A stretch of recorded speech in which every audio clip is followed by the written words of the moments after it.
Hello students, Shrimati Veena, associate professor in chemistry government college Nohar, BSc part first में आज का topic है energy profile diagram, ऊर्जा परिच्छेदिका आरेख, हिंदी में इसे कहा जाता है। तो ये एनर्जी प्रोफाइल डायग्राम क्या होते हैं और इनके माध्यम से हमें किन बातों की जानकारी मिलती है, इस पर आज की इस क्लास में हम चर्चा करेंगे। रासायनिक अभिक्रियाओं में रिएक्टेंट जब प्रोडक्ट्स में परिवर्तित होते हैं तो उनमें ऊर्जा में परिवर्तन होता है। यह आप अच्छे से जानते हैं, आपने पढ़ा होगा, और इसके आधार पर ही उस अभिक्रिया की गति का निर्धारण भी होता है। तो किसी अभिक्रिया के दौरान ऊर्जा परिवर्तनों का उल्लेख एनर्जी प्रोफाइल डायग्राम द्वारा किया जाता है। और ये एनर्जी प्रोफाइल जो डायग्राम बनता है, ये किसके मध्य बनता है? ये बनता है स्थितिज ऊर्जा में परिवर्तन यानी पोटेंशियल एनर्जी तथा अभिक्रिया की प्रगति यानी प्रोग्रेस ऑफ ए रिएक्शन के मध्य ये ग्राफ खींचा जाता है और इसे ही एनर्जी प्रोफाइल डायग्राम कहा जाता है। अब जैसा कि आपने पढ़ा है कि जो रिएक्शंस होती हैं वो कई रिएक्शंस ऐसी होती हैं जो एक ही पद में संपन्न होती हैं तथा बहुत सी ऐसी रिएक्शंस होती हैं जो एक या एक से अधिक पदों में संपन्न होती है। यानी रिएक्टेंट से प्रोडक्ट में परिवर्तन होने से पूर्व उनमें कुछ इंटरमीडिएट्स भी प्राप्त होते हैं। अगर हम कोई वन स्टेप प्रोसेस, कोई रिएक्शन है, उसका अगर हम एनर्जी प्रोफाइल डायग्राम देखें तो इन एनर्जी प्रोफाइल डायग्राम का आधार भी दो तरह की अलग अलग रिएक्शंस रहेंगी। इन रिएक्शंस को हम कहते हैं ऊष्मा शोषी अभिक्रियाएं तथा ऊष्मा क्षेपी अभिक्रियाएं। ऊष्मा शोषी अभिक्रिया को इंग्लिश में कहा जाता है एंडोथर्मिक रिएक्शंस और ऊष्मा क्षेपी अभिक्रियाओं को कहा जाता है एक्सोथर्मिक रिएक्शन। अब ये एक एनर्जी प्रोफाइल डायग्राम आप एंडोथर्मिक रिएक्शन का आप देख रहे हैं। यह है potential energy versus progress of A reaction के मध्य बना हुआ ग्राफ है। अब एंडोथर्मिक रिएक्शन में आप देख रहे हैं कि रिएक्टेंट जब प्रोडक्ट में कन्वर्ट होता है तो इसमें जो डेल्टा जी की वैल्यू है वो पॉजिटिव है। यानी जो एंडोथर्मिक रिएक्शंस होती हैं इनमें जो प्रोडक्ट्स का एनर्जी लेवल है वो रिएक्टेंट के एनर्जी लेवल से अधिक है। यानी जो डेल्टा जी की वैल्यू है ये यहाँ पर पॉजिटिव रहती है और इन प्रोडक्ट्स के बनने पर इस अभिक्रिया में जो एनर्जी है या जो ऊष्मा है वो एब्जॉर्ब होती है या अवशोषित होती है। तो आप देख रहे हैं कि एक पैराबोला बनता है जिसका जो पीक है वो एक ट्रांजिशन स्टेट कहलाती है। यानी जो रिएक्टेंट से प्रोडक्ट बनते हैं वो इस संक्रमण अवस्था के माध्यम से बनते हैं।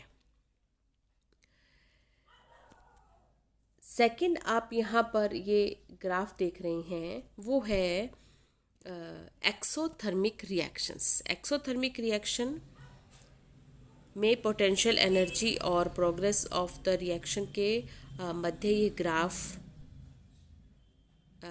खींचा जाता है। यहाँ पर जो रिएक्टेंट है उनका एनर्जी लेवल प्रोडक्ट के एनर्जी लेवल से अधिक है। यानी उत्पाद की ऊर्जा का मान क्रिया कारकों की ऊर्जा से कम होता है और यहाँ पर डेल्टा जी का मान यानी जो फ्री एनर्जी की वैल्यू है वो नेगेटिव होती है। यानी इस प्रकार की अभिक्रियाएं जिनमें क्रिया कारकों से उत्पाद बनते हैं उनमें ऊष्मा का उत्सर्जन होता है, यानी एनर्जी रिलीज होती है। इसलिए डेल्टा जी का मान यहाँ पर नेगेटिव रहता है। तो इस प्रकार से दो प्रकार की रिएक्शंस होती हैं। एंडोथर्मिक रिएक्शंस जिनमें ऊर्जा का अवशोषण होता है क्योंकि उनमें उत्पाद का ऊर्जा स्तर क्रिया कारकों की ऊर्जा से अधिक होता है।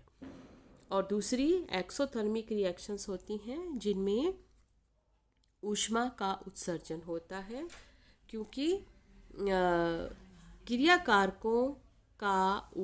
कारकों की ऊर्जा की तुलना में उत्पाद की ऊर्जा अपेक्षाकृत कम होती है। यानी जो डेल्टा जी का मान है वो ऋणात्मक होता है। तो ये हमने अभी पढ़ा एक्सोथर्मिक और एंडोथर्मिक रिएक्शंस का एनर्जी प्रोफाइल डायग्राम। अब एक छोटा सा टॉपिक है वो है kinetic requirement for a reaction, यानी एनर्जी ऑफ एक्टिवेशन। किसी अभिक्रिया हेतु अणु गतिकीय आवश्यकता या उसकी सक्रियण ऊर्जा। इस एनर्जी प्रोफाइल डायग्राम में आप देख रहे हैं एक simple reaction A B C से अभिक्रिया करके ए बी प्रोडक्ट बनता है और सी वहाँ पर एक बाई प्रोडक्ट है।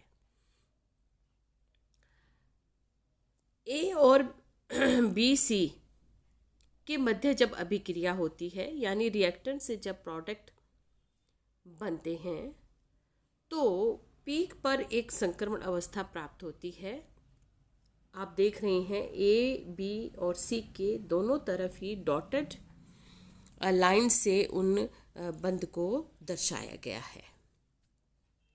ये संक्रमण अवस्था है। यहाँ डेल्टा जी का मान नेगेटिव है।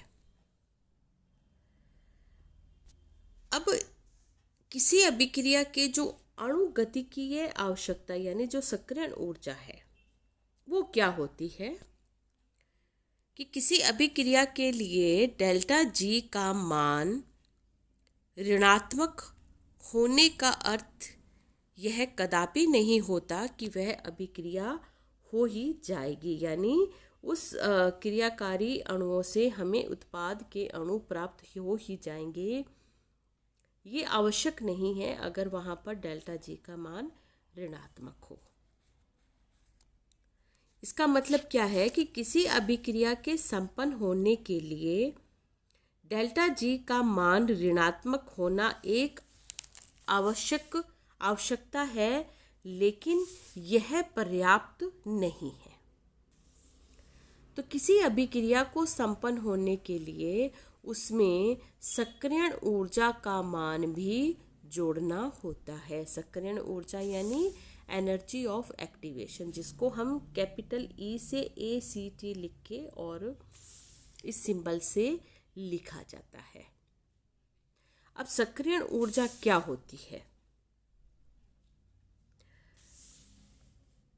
किसी अभिक्रिया को संपन्न होने के लिए आवश्यक न्यूनतम ऊर्जा सक्रियण ऊर्जा कहलाती है तथा क्रियाकारक अणुओं के आपस में टकराने से ये ऊर्जा उत्पन्न होती है।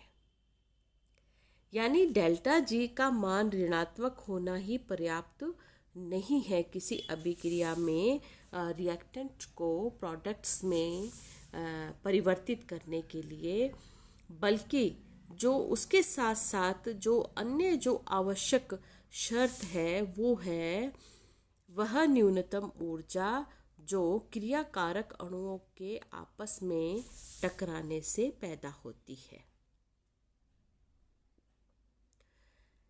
तो अतः इन अभिकारकों के उत्पादों में परिवर्तन से पूर्व परमाणुओं की एक ऐसी ज्यामितीय संरचना उत्पन्न होती है जिसकी ऊर्जा अभिकारकों तथा उत्पादों दोनों से अधिक होती है।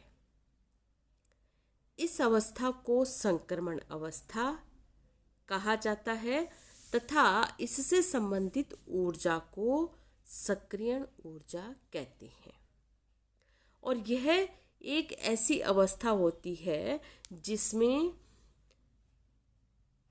पुराने बंध टूटने के ओर अग्रसर होते हैं और नए बंधों का निर्माण हो रहा होता है।